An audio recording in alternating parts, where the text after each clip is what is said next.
Atos, capítulo 21, capítulo 22, nos diz: depois de nos separarmos deles, embarcamos e navegamos diretamente para Cós. No dia seguinte, fomos para Rhodes e dali até Pátara. Encontrando um navio que ia fazer a travessia para a Fenícia, embarcamos nele e partimos.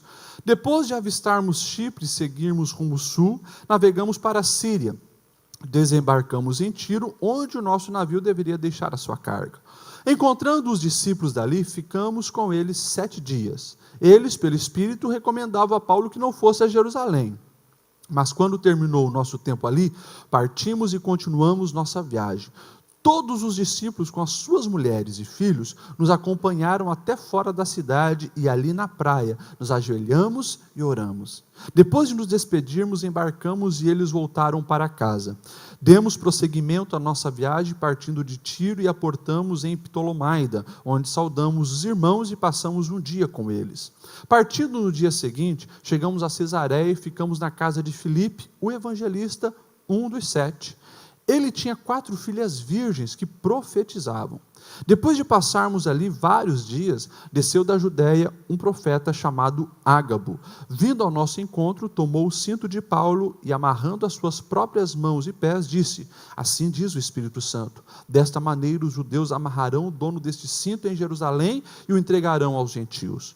Quando ouvimos isso, nós e o povo dali rogamos a Paulo que não subisse para Jerusalém.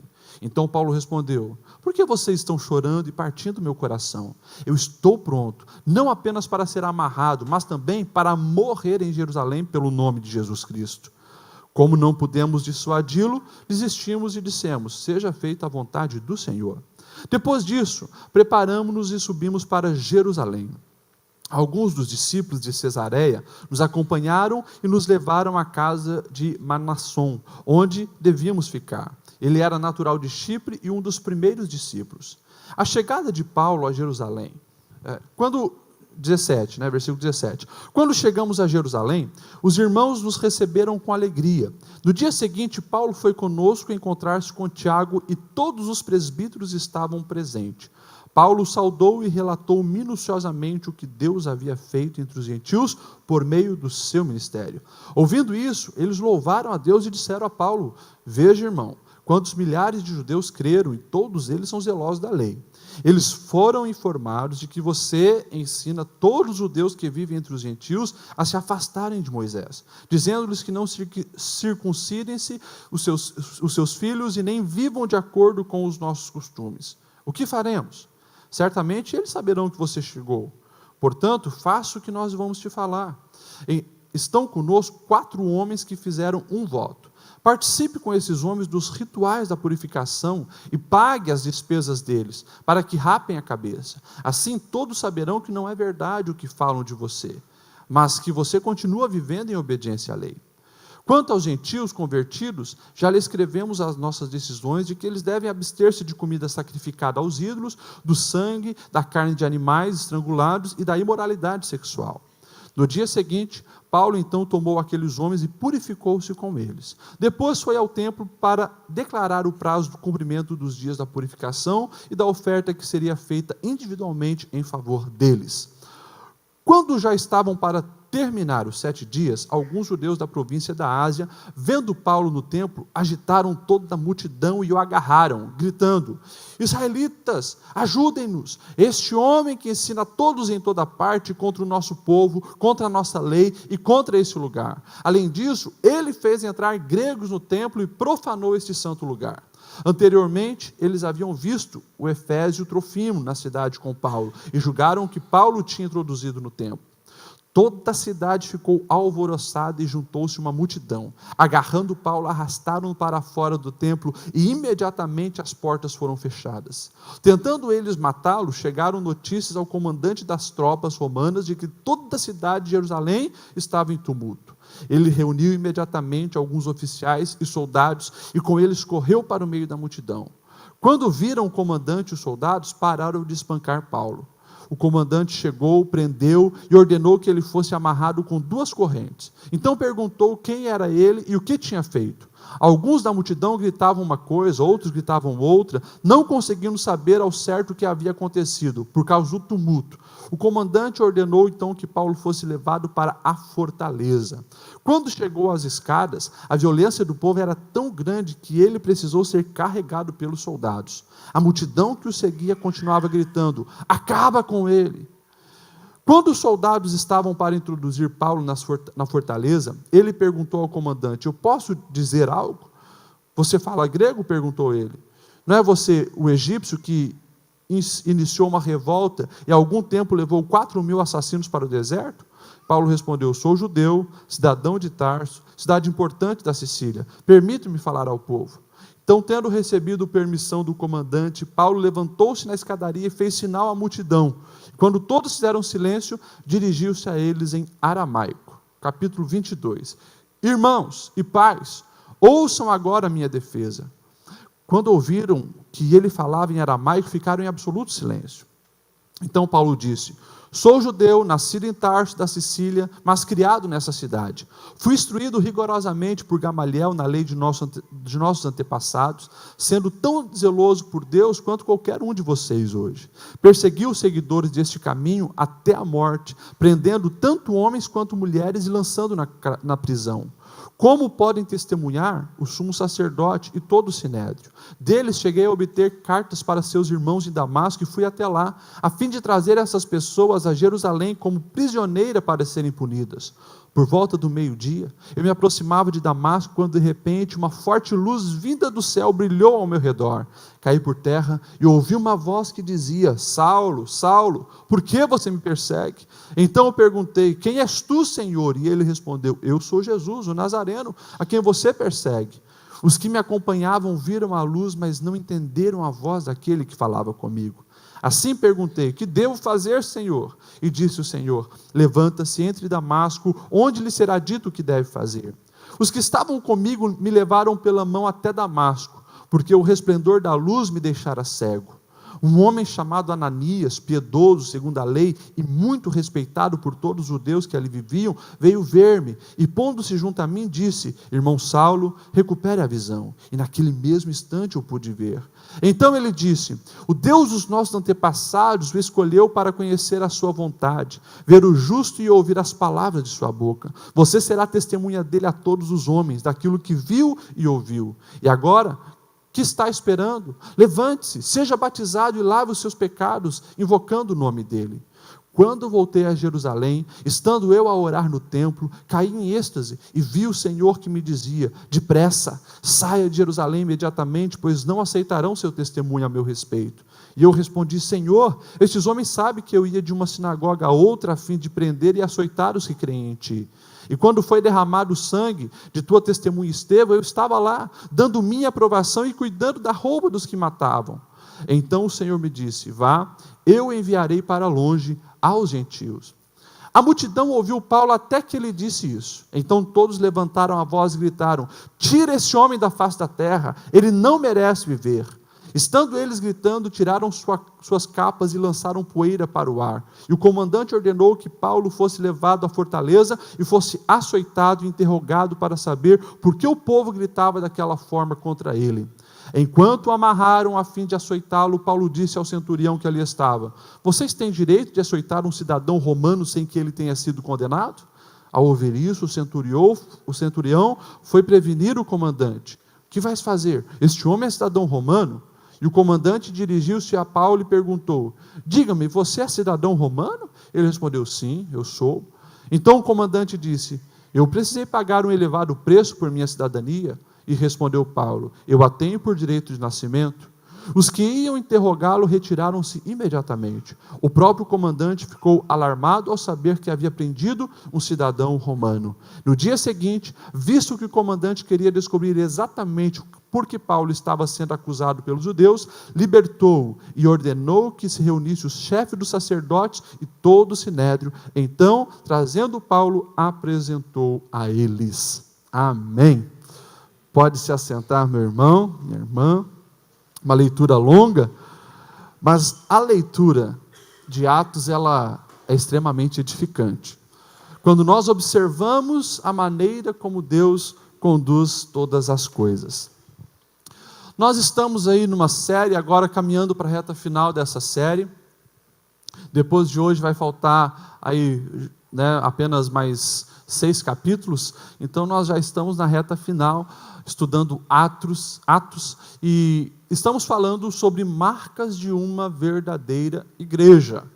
Sempre ressaltamos que vivemos dias de muito barulho, muita confusão, muitas igrejas surgindo. A cada dia no Brasil já passa de 2 igrejas sendo registradas oficialmente. Então tem muita igreja abrindo, mas também muita falsa igreja abrindo. E a gente precisa ter discernimento, estar buscando luz mediante a palavra de Deus, para nós termos discernimento nesses dias, sabermos o caminho certo a seguir. Lembrando que é a palavra que lança luz no nosso caminho, né? E nós precisamos estar atentos à palavra de Deus. E o livro de Atos, que fala dos primeiros passos da igreja de Cristo, é essencial para nos dar o norte, mostrar qual o caminho que nós devemos seguir. E aqui nós temos então algumas marcas dessa verdadeira igreja no capítulo 21 e 22. Se nós voltarmos um pouquinho atrás, no capítulo 20, nós vamos lembrar que Paulo agora ele está saindo então lá do meio dos gentios.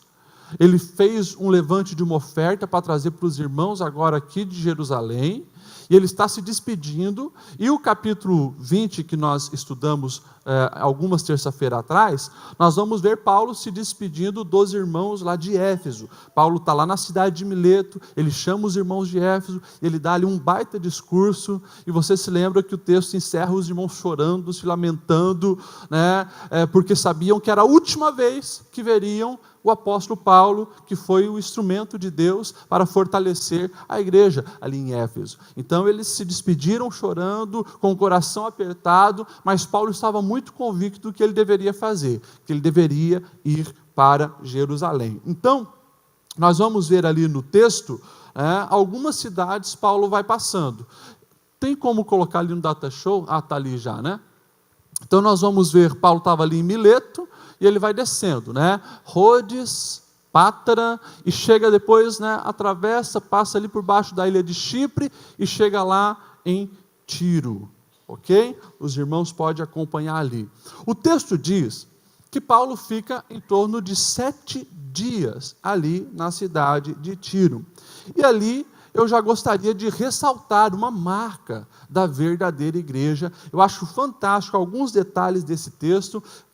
Quando nós olhamos para o verso 5, diz assim, do capítulo 21, mas quando terminou o nosso tempo ali, em Tiro, partimos e continuamos nossa viagem.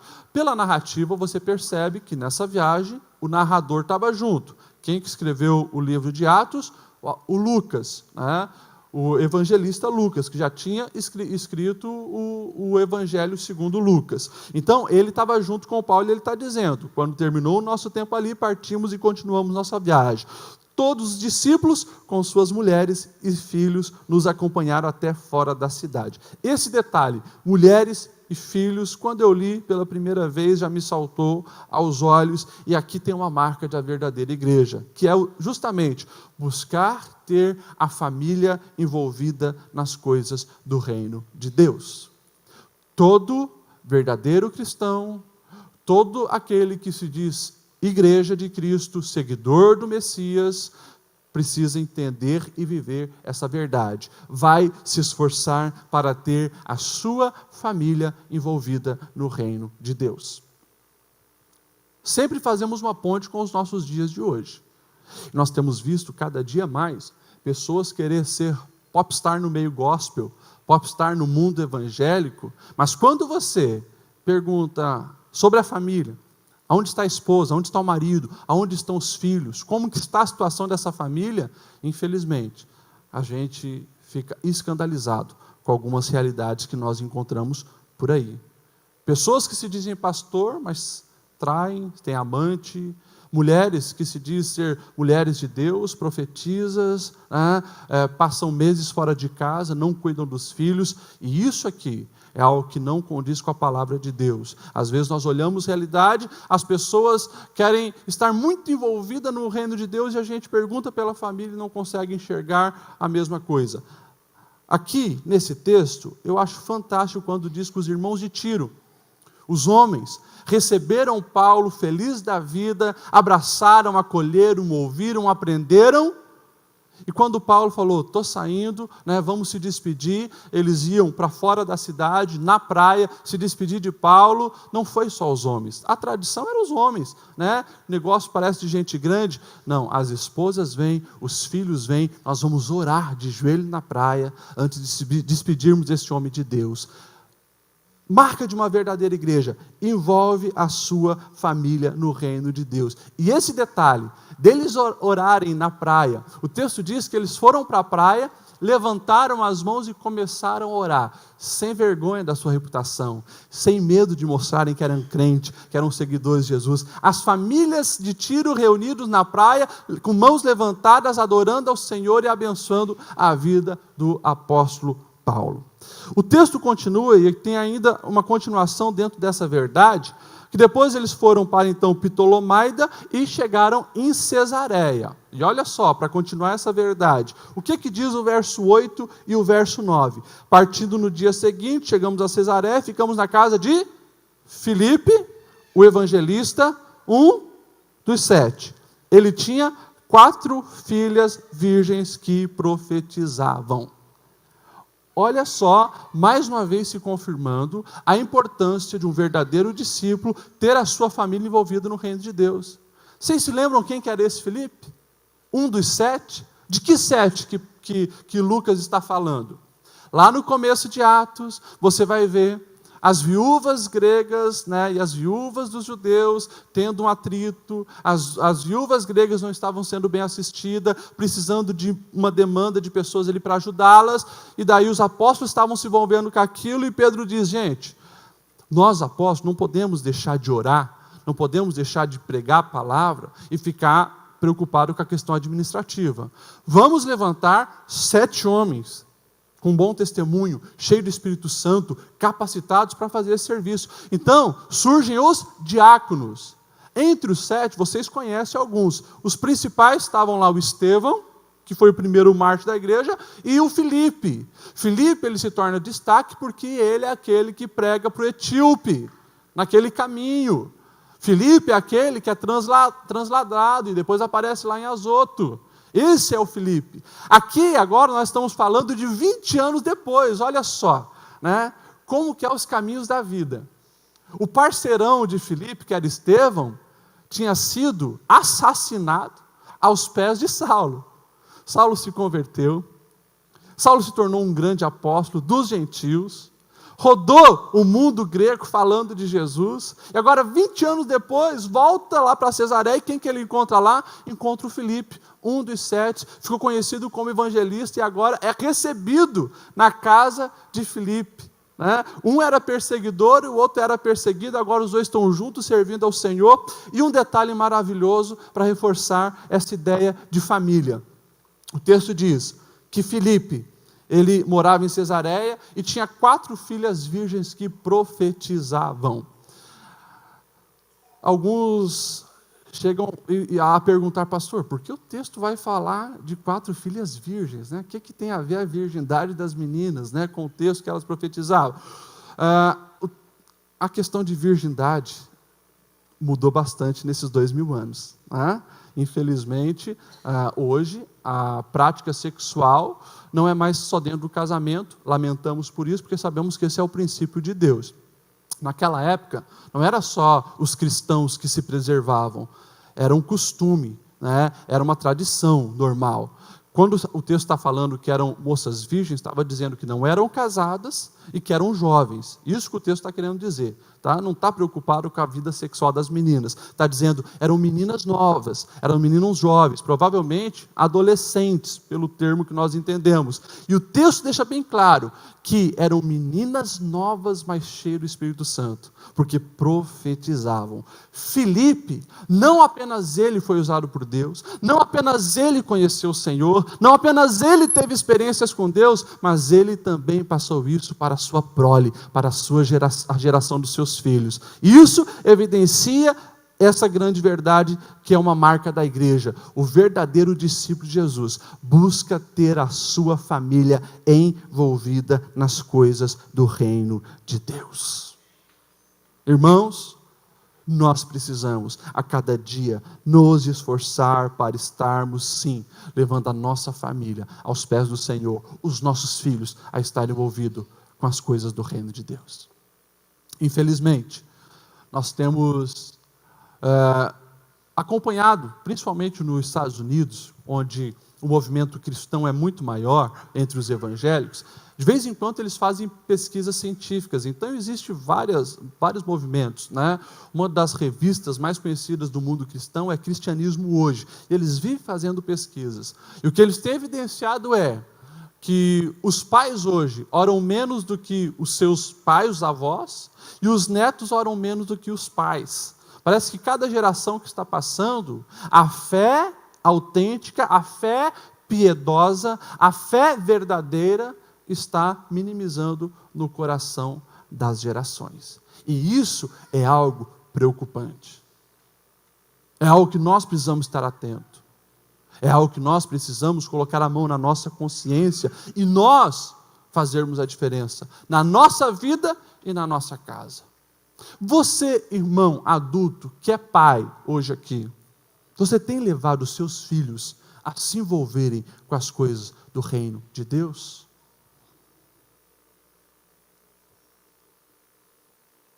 Você é um pouco mais direto. Sabemos que os filhos olham para o nosso exemplo. Você tem se envolvido com as coisas do reino de Deus?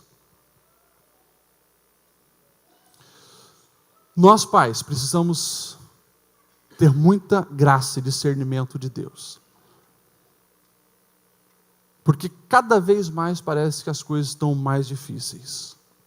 Irmãos, no tempo que eu trabalhei com adolescente, uma coisa que eu percebi, eu fiquei, na verdade, desde os meus 15 anos, eu tinha 15 anos quando foi me dada a primeira oportunidade de dar uma aula de escola dominical para adolescentes, e ali a gente começou a se envolver, e depois trabalhei com os adolescentes antes de ir para o seminário, voltei do seminário, daí fiquei 5 anos direto trabalhando no departamento Força Team. Uma das coisas que nós percebemos era adolescentes, e aqui eu vou falar mais dessa geração de 12 a 17 anos, adolescentes que tinham envolvimento na igreja, música, dança, coreografia, palavra, escotim, qualquer coisa, a tendência deles permanecerem era muito, muito maior do que aqueles que não tinham nenhum envolvimento. Geralmente, aquele adolescente que não estava envolvido na banda, não cantava, não tinha um grupo de atividade, era mais difícil dele permanecer. É claro que um cargo não deve ser um motivo para um adolescente permanecer na igreja. Mas quando nós olhamos as probabilidades, aquele adolescente envolvido tem muito mais probabilidade de ficar firme. Por isso, nós precisamos incentivar os nossos filhos desde criança, na adolescência, na juventude, a estar envolvido com as coisas de Deus, com as coisas do reino de Deus. Nós precisamos ser exemplo, nós precisamos estar envolvidos também.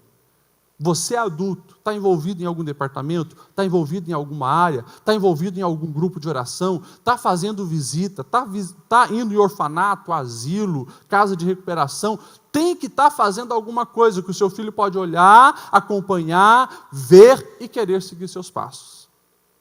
Muitas vezes, nós temos visto nessa geração, uma geração de pais extremamente ocupados e não exerce o dom que Deus deu nas coisas do reino, e filhos que nem sabem qual é o seu dom. Filhos que não descobriram o que sabe fazer. E nós temos uma geração, às vezes, de pessoas perdidas na igreja, adolescentes, jovens, que não sabem o que fazer. É por isso que a gente precisa romper limites e ensinar os nossos filhos a isso. Eu louvo a Deus que a gente aqui em Blumenau, nós temos rompido esse paradigma de que achar que obra de Deus e fazer alguma coisa para o reino de Deus é só com o microfone na mão, ou com o instrumento na mão, né? É pregar, é cantar e é tocar, é o que tem para fazer na igreja. Não! Claro que não! Hoje, aqui em Blumenau, nós temos escotim, e quem quer estar envolvido se envolve com habilidades escoteiras. Quem gosta de carro tem Blue Old, quem gosta de moto tem motor motor intercessor, tudo coisas que têm um foco de evangelização, um foco missionário, um foco de exercício da fé, fortalecimento de vínculos. Claro, tem banda, tem coral, tem instrumentos, tem. Mas nós precisamos cada dia mais desenvolver outros grupos para atingir outras pessoas, mas tem áreas para estar envolvido. E nós precisamos ensinar os nossos filhos que outras habilidades também devem ser usadas para o reino de Deus. Eu louvo a Deus porque eu conheço algumas irmãs aqui de Blumenau que entenderam que o seu ministério é na cozinha. Pastor, eu não sei cantar, não sei pregar, mas eu sei fazer comida e sei fazer bem. Os departamentos usam essas pessoas. Posso citar aqui, né, com todo respeito, a irmã Marlene. A irmã Marlene é uma bênção. O ministério dela é dar suporte para os departamentos. Né? Então, ela sempre está ali na cozinha, fazendo alguma coisa boa, ajudando, incentivando. É o ministério dela e tem servido para o crescimento da igreja. Nós precisamos entender isso, incentivar os nossos filhos a se envolverem com as coisas do reino de Deus. Gente, a nossa geração de filhos, adolescentes, juniores, crianças, muitas vezes estão sendo distraídos pelo adversário. É a geração do entretenimento. Eu sempre falo isso, porque eles sempre querem mais. Sempre tem um jogo novo, sempre tem um iPad novo, um celular novo, um programa novo, uma série nova para assistir Netflix. Se você não ensinar os seus filhos a estar envolvidos, saber disciplinar o tempo, administrar o tempo, se envolver nas coisas do reino de Deus, nós corremos um risco de deixarmos de ser igreja verdadeira, que nós buscamos o Senhor e levamos a nossa família aos pés do Senhor. Que realmente, aqui em Blumenau, venha surgir homens como Felipe, onde nós vamos ver os nossos filhos profetizar, os nossos filhos serem batizados com o Espírito Santo, os nossos filhos ganharem pessoas para Jesus, que isso aconteça na minha e na sua casa. Eu me lembro, irmãos, desde criança, né, os meus pais tentando me envolver nas coisas da igreja. Menino ainda, em torno de 5, 6 anos, né, a minha mãe pegava o microfone, dava na minha mão, na mão do meu irmão, e botava a gente para cantar. Né? Tinha um hino antigo, Vai Abalar, não sei se vocês se lembram, né? Vai abalar, quando Jesus voltar o mundo vai abalar. O Black conhece, né? O Black conhece. Cantava aquilo, depois veio a época dos canarinhos de Cristo, né? E cantava os canarinhos. Me lembro desde criança me envolvendo nas gincanas da igreja, me lembro, na época eu tinha uns 8 anos, mais ou menos, ali em Fraiburgo, né? Os jovens faziam gincana de arrecadação de alimento, arrecadação de talher, garfo, né? E a gente ia empolgado, criança ainda de porta em porta, pedia alimento para os necessitados, roupa, e aquilo ali são coisas que até hoje estão na minha mente. Sempre me impulsionou a se envolver em alguma coisa a mais na igreja. Tanto que quando eu vim aqui para Blumenau, né, eu tive uma fase muito difícil aqui em Blumenau, quando eu cheguei, já falei para os irmãos, eu tive uns 5, 6 meses de depressão, porque não me enturmei, até que o Senhor me confrontou, e daí eu comecei a sair para fora da zona de conforto, tocava na banda, cantava no coral, fazia teatro, junto com meu irmão, fundamos Shekinah, cantamos Shekinah, né, trabalhava com adolescente, fiz parte da diretoria dos jovens, sempre se envolvendo, uma coisa puxando outra e querendo cada vez mais servir no reino de Deus. Muitos momentos, com a minha fé, e eu me lembro, né, na época que eu cantava no Shekinah, tinha uma época que a minha fé estava fraca. E eu me lembro de uma época que eu sentia vontade de chutar o pau da barraca, tinha uns amigos que convidavam para, né, sair andar de bicicleta aí pela cidade, mas eu me lembrava, não, eu tenho um compromisso com o grupo, e vinha para a igreja. E daí ali o Espírito Santo falava, Deus tocava, né? O Espírito Santo agia e a fé era recuperada. Porque estava envolvido, às vezes o compromisso me segurava e Deus usava aquilo ali para firmar os meus passos. A gente precisa entender essa verdade e levar os nossos filhos a se envolverem nas coisas do reino de Deus. Amém? Amém, irmãos? Vamos lá, segunda marca da igreja que eu encontro aqui no capítulo 21, está ali do verso 10 ao verso 13, quando desce então de Jerusalém um profeta chamado Ágabo. Esse profeta já havia antes profetizado sobre a fome que viria, né, se eu não estou enganado, lá Atos capítulo 11, agora surge de novo, mais ou menos uns 12 a 15 anos depois, surge de novo esse profeta e agora ele vai ao encontro de Paulo, e ele faz um ato profético. Ele chega diante de Paulo, pega o cinto de Paulo e amarra os pés e a mão de Paulo e diz: olha, em Jerusalém, o dono desse cinto vai ser preso, como eu estou fazendo aqui agora. E daí eu olho para o discurso de Paulo, porque olha só o verso 12 e o verso 13, do capítulo 21. Quando ouvimos isso, Lucas narrando, quando nós ouvimos isso sobre Paulo, nós e o povo dali rogamos a Paulo que não subisse para Jerusalém. Então Paulo respondeu: por que vocês estão chorando e partindo o meu coração? Eu estou pronto não apenas para ser amarrado, mas também para morrer em Jerusalém pelo nome de Jesus. E o versículo 14, Lucas dizendo da frustração dele: como não pudemos dissuadi-lo, nós desistimos e dissemos: seja feita a vontade do Senhor. Me chama a atenção a convicção de Paulo. Pensa num homem convicto do que acreditava e o que ele estava disposto a sofrer, padecer pela causa de Cristo. Isso é a marca de um verdadeiro cristão, disposição de pagar qualquer preço para cumprir o seu chamado, para cumprir a vontade de Deus.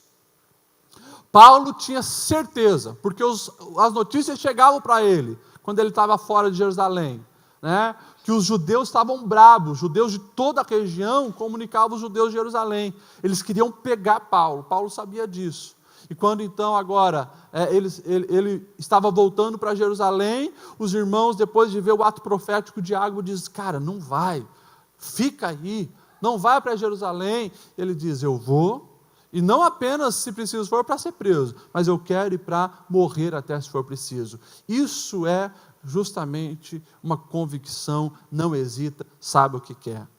Certa vez um escritor, ele disse que é impossível deter um homem que não teme a morte, e Paulo era assim, ia até o final das consequências pelo que ele acreditava. Pastor, e nós precisamos também ser assim? Precisamos. Vivemos em tempos diferentes, graças a Deus. Agora, nós precisamos ter um cuidado, para que o conforto e a segurança e a liberdade de ser cristão que nós temos no Brasil, não leve-nos a viver um falso cristianismo, um cristianismo meia boca, porque a proposta de Jesus para todos nós é bem clara.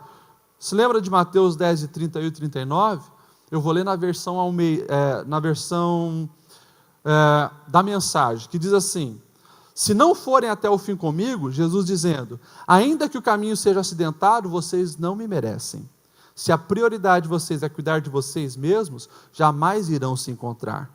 Mas se vocês se esquecerem de vocês mesmos e me buscarem, irão encontrar-se e a mim também. Proposta de Jesus para mim e para você. Paulo, ele está dando o exemplo daquilo que ele tinha escrevido há pouco tempo aos Romanos. Capítulo 12, rogo-vos, pois, irmãos, que entregueis o vosso corpo como sacrifício vivo. Servir ao Senhor é sacrificar as nossas vontades. Paulo tinha moral para falar sobre isso. Eu fico às vezes me perguntando, como que a nossa geração vai conseguir cumprir o desafio da evangelização do mundo? É um mandamento que eu e você recebemos. Isso é irrevogável. Jesus falou para mim e para você: ide por todo mundo, pregar o evangelho a toda criatura. Isso é para todos nós que decidimos a ser cristão. Eu fico me perguntando, como que essa geração, que os próprios estudiosos estão chamando, a geração mimimi, vai cumprir esse chamado? Quando falo em geração mimimi, tem duas explicações. Uma que é uma geração mole, Mimimi, desiste por qualquer coisa. O outro é a que saiu na capa da revista Veja no ano 2013, de Mimimi Generation, a geração eu. Geração extremamente egoísta. Hoje nós estamos vendo os jovens, alguns adultos até uns 30 anos, o pessoal da minha idade, os adolescentes, ser impactado pelas mudanças de cultura. Desde a industrialização, isso vem no ímpeto crescente. De quê? De uma sobrecarga de trabalho na vida dos adultos, os filhos cada vez tendo a educação terceirizada, porque os pais estão trabalhando, botam os filhos na creche, deixam o filho estudando o dia inteiro, né? E daí não tem mais tanto aquele tempo para estar com os filhos. Quando está em casa, o pai quer estar no celular, a mãe quer estar na televisão, e não tem mais aquele tempo de qualidade para ensinar, educar, conversar. Daí vem a compensação na mente de um pai, no seu inconsciente, de uma mãe que passa o dia inteiro trabalhando, desses mega empresários que passam a semana toda numa neurose de 12, 15 horas de trabalho diário. Na mente deles a lógica é muito simples: mas se eu der o melhor para o meu filho no material, pronto, compensou a minha ausência. Então, aquele pai passa a semana inteira sem ver o filho, mas dá o iPhone 6 Plus, que é o sonho dele, compensou. Ou, já no caso das crianças mais pequenas, dá os brinquedos que ele quer, vamos distrair essas crianças com isso, para ele não ficar pensando na ausência do pai, na ausência da mãe. E isso tem gerado uma geração, infelizmente, de órfãos de pais vivos, mas também uma geração que tudo aquilo que pede tem que ser dado. E os pais dão, porque sabem da sua falha, e na tentativa de compensar, né, cedem sempre. E daí tem gerado uma geração egoísta. Na verdade, o ser humano sempre foi egoísta, desde o início. Mas as pesquisas revelam que nunca antes na história da humanidade, essa geração de hoje foi tão desengajada de serviço social, de se importar com o próximo. E cada vez mais, agora com o up da internet, nós temos visto as pessoas fazer, né, loucuras por coisas supérfluas, né, como ganhar uma curtida, né, no Facebook, e isso virou agora sinônimo de amor. Né? Não, se me ama tem que curtir a minha foto lá no Facebook. E a gente está sendo guiado, infelizmente, né, por essas filosofias egoístas, hedonistas, olhando apenas para si mesmo, né? E segundo o radical grego, isso é ser idiota. Idiota, a palavra idiota no original é aquele que olha só para o seu umbigo, né? O id é o mesmo de identidade, né? Que olha só para si. Infelizmente as coisas estão assim. Pastor, mas por que você está falando isso? Porque parece que cada vez mais essa geração vai ter um choque maior quando ouvir a proposta do Evangelho. Porque Jesus, como eu já falei para os irmãos, não deu golpe do baú em ninguém. Jesus foi bem claro. Se você pega, por exemplo, o discurso de Jesus, né, se você pega Lucas, por exemplo, Jesus diz assim, né, o texto diz: uma grande multidão ia acompanhando Jesus. Este, voltando-se para ela, disse, olha o que Jesus disse para a multidão: se alguém vem a mim e ama o seu pai, a sua mãe, sua mulher, seus filhos, seus irmãos, sua irmã, até a própria vida mais do que a mim, não pode ser meu discípulo. Jesus pegou os ápices, né, daquilo que nós colocamos no centro da nossa vida. Nós mesmos, nosso pai, nossa mãe, nosso filho, nosso irmão. Jesus disse: se esses estão num patamar maior dentro do teu coração do que a mim, você não pode ser meu discípulo. E aquele que não carrega a sua cruz e não me segue, não pode ser meu discípulo. Quando eu falo isso, eu fico observando a nossa geração, né? Ouvindo essa proposta de Jesus, que para seguir tem que negar a si mesmo, Uma geração que é acostumada a sempre ter os seus desejos saciados. E nós precisamos estar atentos, porque se nós não ensinarmos para os nossos filhos a importância de se frustrarem, de você saber dizer não, de os desejos dos filhos não serem todos saciados, é um grande risco de ser uma geração mimada e um bloqueio a mais para ele compreender a realidade do Evangelho de Cristo. Irmãos, que preço que nós estamos dispostos a pagar para cumprir o nosso chamado? Paulo estava disposto a morrer. Paulo estava disposto, se preciso for, a dar a sua vida. E nós? E nós? E a nossa geração, que não consegue abrir mão de um prato de comida para jejuar durante um dia. E a nossa geração, que não consegue abrir mão de um dia sem assistir o Netflix, um dia sem acessar o Facebook, um dia sem acompanhar o seu time de futebol para gastar esse momento em oração, em jejum, em busca ao Senhor. Será que nós estamos mesmo dispostos a morrer por essa causa? Lembre-se, ninguém morre por uma causa que não esteve disposto a viver por ela. Ninguém morre por uma causa que não esteve disposto a viver por ela. E isso é dia a dia. Se todo dia eu negar os meus desejos, eu negar as tentações, eu negar o pecado, eu negar os desejos da carne e fazer aquilo que o Senhor agrada, com certeza a gente vai caminhando para esse exemplo superior aqui, que é o exemplo de Paulo. Se preciso for, um dia dar a própria vida. Nós precisamos, como cristãos, todos nós, ser mártires em potencial, assim como Paulo era. Amém? De Cesareia, o texto diz então que agora eles sobem, né, até Jerusalém. Eu lembro vocês que sempre quando fala em Jerusalém, não importa qual lado geográfico se está, se fala em subir. Eles tinham uma consideração de respeito pela cidade de Jerusalém. No mapa nós estamos vendo que eles estão descendo, né? De Tiro para Ptolemaida, para Cesareia até Jerusalém. Mas o texto deixa bem claro. Então eles subiram para Jerusalém em referência ao respeito que eles tinham por aquela cidade. E daí o texto 17 diz: quando chegamos a Jerusalém, os irmãos nos receberam com alegria. O tempo passou, eu vou mais citar aqui então as outras verdades que são marcas de uma verdadeira igreja. Esse versículo nos revela que a verdadeira igreja tem prazer em conviver com os santos de Deus. Tem prazer em conviver com os santos de Deus. Uma pessoa que chega na minha casa, uma pessoa que chega na minha igreja, uma pessoa que chega na minha escola, uma pessoa que chega na minha vizinhança, se é cristão, daí eu preciso tratar melhor ainda, preciso receber bem. Lembro o Salmo 133, como é bom e agradável quando os irmãos vivem em união. E é lindo ver que aqui a liderança da igreja lá de Jerusalém, Paulo chegou, eles abraçaram, se alegraram, se regozijaram, porque Paulo agora estava com eles. Isso é algo fantástico. Alguns pensam, tá, mas Jerusalém não estava um clima chato para o Paulo?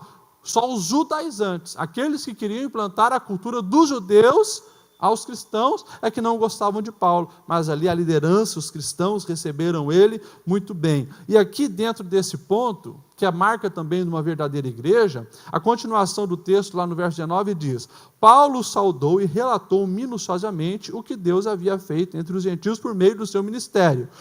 Versículo 20, parte A diz: ouvindo isso, eles louvaram a Deus. E isso aqui é marca também de uma verdadeira igreja. O que, pastor? Se alegrar com as conquistas do reino de Deus, muito mais do que as conquistas pessoais. Eles fizeram uma festa quando Paulo começou a contar, gente, por onde eu passei, houve cura, houve conversão, os judeus, os gentios aceitaram os evangelhos, começou a narrar tudo o que tinha acontecido, e eles louvaram a Deus. Não ficaram, como muitos fazem hoje, que se dizem cristãos, enciumados. Nós precisamos entender que não importa qual instrumento foi usado por Deus para a expansão da obra. Se Deus usou um instrumento, glória a Deus, bendito seja o nome do Senhor. Portanto, não pode ter esse negócio de egoísmo, o fulano canta melhor que eu, o ciclano prega melhor do que eu, né? aquele pastor tem um ministério mais visível que o meu. Gente, o que importa é que as boas novas estão sendo pregadas. Se o verdadeiro evangelho está crescendo, glória a Deus. Nós precisamos nos alegrar com a alegria também dos outros, não importa quem Deus usa. Os líderes lá de Jerusalém ficaram felizes quando souberam que Paulo havia sido usado intensamente pelo Senhor. E isso mostra o quê? O amadurecimento da igreja de Jerusalém. Principalmente quando falou que os judeus agora estavam milhares rendendo ao Senhor. Se você olhar lá em Atos 11, mais ou menos, na primeira vez que Paulo vai relatar, quer dizer, que Pedro vai relatar a conversão do gentio, do Cornélio, no começo a igreja de Jerusalém ficou meio assim, colocaram algumas oposições, os gentios, daí Pedro teve que explicar, gente, eles falaram em línguas, eles receberam o Espírito Santo. Quem somos nós para colocar bloqueio? Essa igreja agora, uns 15, 20 anos depois, estava uma igreja madura, não colocaram nenhuma oposição, pelo contrário, receberam com alegria Paulo e celebraram a Deus pela salvação daquelas pessoas que estavam ali se entregando ao Senhor. Isso é a marca de uma verdadeira igreja. Não deixa o ciúme reinar no coração, mas está muito mais preocupado com a expansão do reino de Deus do que com o seu ministério pessoal, com que a sua visibilidade pessoal. Vamos correr aqui. Uma outra marca da verdadeira igreja está ali do verso 20 ao 26. Depois que Paulo fala tudo aquilo, o texto vai dizer que a liderança ali de Jerusalém chegou para Paulo e disse: olha, Paulo, a situação é a seguinte, tem muita gente querendo a tua cabeça nessa cidade. E o que está rolando aí, os boatos, as fofocas das redes sociais aqui de Jerusalém atualmente são a seguinte: que você, por onde passa aí, fala que é para os judeus não mais circuncidarem seus filhos, por onde você passa você está dizendo que não importa mais seguir a lei de Moisés, o templo não tem significado nenhum, que o nosso povo não tem diferencial nenhum, então eles estão bravos contigo. Então, Paulo, é importante você, quem sabe, aproveitar que tem alguns moços aqui que vão passar pelo ritual de purificação, você entrar nessa também, se purifica, todo mundo vai ver que você está no ritual, que é algo comum dos judeus, e vão, quem sabe, entender e ver que não é verdade, os boatos chegaram até nós. E Paulo decide, mesmo sabendo da liberdade que ele tinha em Cristo, olha só, a prudência de Paulo, ele decide aceitar, acatar aquela ideia, e ele decide passar pelo ritual de purificação dos judeus, mesmo sabendo que a purificação que ele precisava já tinha acontecido na cruz, mas para evitar confusão, tentar evitar a confusão, o que ele faz? Ele decide passar pelo ritual. Isso é a marca de uma verdadeira igreja, ter prudência e tentar evitar as confusões. Prudência para evitar as confusões. Lá em Romanos 12, o próprio Paulo escreveu para a igreja de Roma sobre: se depender de vocês, façam todo o possível para ter paz com todos. E Paulo agora estava lá em Jerusalém, sabendo que estava cheio de inimigo, estava tentando fazer a parte dele, tentando manter a paz com todos. E depois nós vamos então entrar no que aconteceu em seguida. Paulo está lá no ritual de purificação, já no finalzinho do ritual de purificação, alguns judeus da Ásia, nós conhecemos esse cara, é aquele que fez aquelas confusão toda, onde ele chegava, pregava o evangelho, os judeus se convertiam, e ele falava para os gentios, que não precisavam se circuncidar para se tornarem cristãos, e a preocupação dos judeus era isso mesmo, eles queriam colocar um peso, que eram as tradições judaicas, na conversão, e queria colocar esse peso sobre os gentios, queria que os gentios passassem pela circuncisão e seguissem outras tradições que eram só dos judeus, e Paulo falava que não era necessário. Então agora esses judeus viram Paulo lá no templo, o que eles fazem? Agarram Paulo e ali começa uma grande confusão. Traz Paulo para fora, porque não podia se derramar sangue dentro do templo, as portas se fecham, e Paulo começa, na linguagem popular aí, de hoje, a levar porrada. Eles espancam Paulo, começa a dar um tumulto, até que chega a notícia para o pessoal de Roma, os soldados romanos, e tinha ali um comandante. Então ele vem, vê o que estava acontecendo, amarra Paulo, a situação estava caótica, até que Paulo diz: por favor, deixa eu falar. E daí vem todo o discurso que nós vemos ali no capítulo 22. Paulo discursando em aramaico, e o povo fica em silêncio quando ouve Paulo falar em aramaico, fica em silêncio, e Paulo começa a falar de quem ele era o que mais perseguia os cristãos, matava os cristãos, e ele diz: está aí, pede o pessoal do Sinédrio, para os fariseus, eu pegava a carta com ele para sair caçar esses cristãos. E Paulo agora fala como é que foi a sua conversão no caminho de Damasco, o que aconteceu, e é interessante, que na sua narrativa, ele vai dizer que depois da sua conversão, ele vai para Jerusalém, enquanto estava orando ao Senhor, ele disse que queria ficar em Jerusalém, e o Senhor disse para ele: não, saia depressa dessa cidade, pois não aceitarão o seu testemunho a meu respeito. Ele até tentou argumentar com o Senhor, mas acabou obedecendo. E eu acho interessante que isso aqui é marca também de uma verdadeira igreja, aqui no capítulo 22 de Atos, que é entender o tempo de Deus. Já falamos sobre essa marca, quero ressaltar aqui, sobre a importância de entender o tempo de Deus. Há 20 anos atrás, não era para Paulo estar lá em Jerusalém, ele tinha que ter saído de lá, mas agora, tempos depois, ele sabia que mesmo com as perseguições, ele deveria estar naquela cidade. Isso é ter discernimento sobre o tempo de Deus na sua vida. E daí o que acontece ali na história? O povo não acalmava.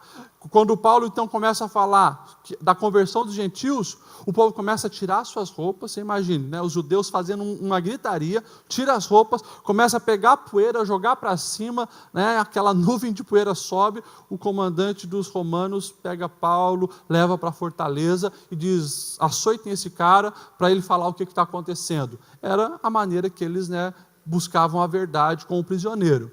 Espancaram Paulo até que Paulo falou: vocês podem estar fazendo isso com um cidadão romano? Quando os caras que estavam açoitando Paulo, com o flagelo era aquele instrumento que açoitaram Jesus também, um pau com cordas e ossos e ferros na ponta. Quando Paulo fala que era cidadão romano, eles param, falam para o comandante fica apavorado. Você é cidadão romano? Sim, eu sou. Como que você é cidadão romano? Eu, para ser cidadão romano, tive que pagar uma fortuna. E daí Paulo diz: mas eu tenho direito por nascimento. E daí então eles ficam todos preocupados, e param ali de açoitar Paulo. E para a gente finalizar, eu acho interessante isso que Paulo faz. Mais uma vez, Paulo está reivindicando seus direitos na lei dos homens. E isso é uma coisa importante também que nós precisamos aprender. Conhecer os nossos direitos terrenos para usá-los para os propósitos do reino. Paulo, ele queria chegar muito além. E ele sabia que precisava chegar a Roma. E só ele, invocando o seu direito de cidadão romano, é que ele poderia, quem sabe, um dia chegar a Roma. Ele faz uso disso porque conhecia das leis da sua época. Sendo um cidadão romano, ele tinha direito de um júri, ele tinha direito de avaliarem a sua situação e não poderia ser espancado sem que isso acontecesse. Nós cristãos de hoje, muitas vezes, somos negligentes com as leis do nosso país. Nós temos muitos deveres no Brasil, mas também temos muitos direitos no Brasil, e nós precisamos estar por dentro disso, usar desse conhecimento para o benefício e crescimento da obra de Deus. Amém? Vamos se colocar em pé, irmãos. Eu tive que correr no final, o tempo passou, mas lembrando, marca de uma verdadeira igreja: busca ter a família envolvida no reino de Deus, tem disposição de pagar o preço para cumprir o chamado, tem prazer em conviver com os santos, se alegra com as conquistas do reino, tem prudência para evitar confusões, entende o tempo de Deus e conhece os direitos terrenos para usá-los na expansão do reino de Deus. Amém? Nós vamos orar hoje. Eu quero que você dê a mão para quem está do seu lado. Nós vamos orar, pedir para que o Senhor continue dirigindo a nossa vida.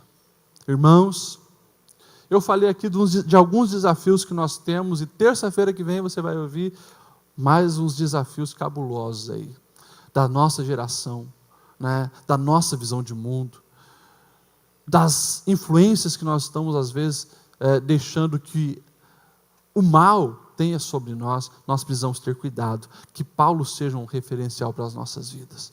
Vamos orar nesse momento e pedir a bênção de Deus sobre nós. Chega aqui, presbítero Gesiel, vai fazer essa oração, e que nós possamos render o nosso coração ao Senhor, clamando por sermos uma igreja diferencial, e que as marcas dessa verdadeira igreja estejam na nossa vida. Deus, queremos te louvar, Senhor, por esta palavra ministrada aos nossos corações. Senhor, que nós possamos carregar em nossa vida essas marcas, Senhor, que é por meio delas que o mundo nos conhecerá como teus servos, como membros do teu reino, Deus, dá-nos, Senhor, a sabedoria, o discernimento, a prudência, Senhor, a piedade e tantas outras coisas necessárias, Senhor, para sermos luz neste mundo e influenciar, Senhor, de maneira positiva um mundo decadente, Senhor, e cada vez mais rebelde e afastado de Ti. Deus, eu sei que Tu nos escolheste, Senhor, para este tempo, que nós possamos, Senhor, ser a vitrine da Tua glória aqui neste mundo, que as pessoas possam, Senhor, se aproximar de nós, porque vem em nós a diferença, a presença, Senhor, daquilo que caracteriza a verdadeira igreja, os verdadeiros servos. Meu Deus, dá-nos, Senhor, força, dá-nos graças, Senhor, dá-nos, meu Deus, um espírito aguerrido e destemido, Senhor, para lutarmos em prol do Teu reino, para a expansão do Teu reino aqui nesta terra. É o nosso pedido, Senhor, no nome de Jesus Cristo. Amém e amém.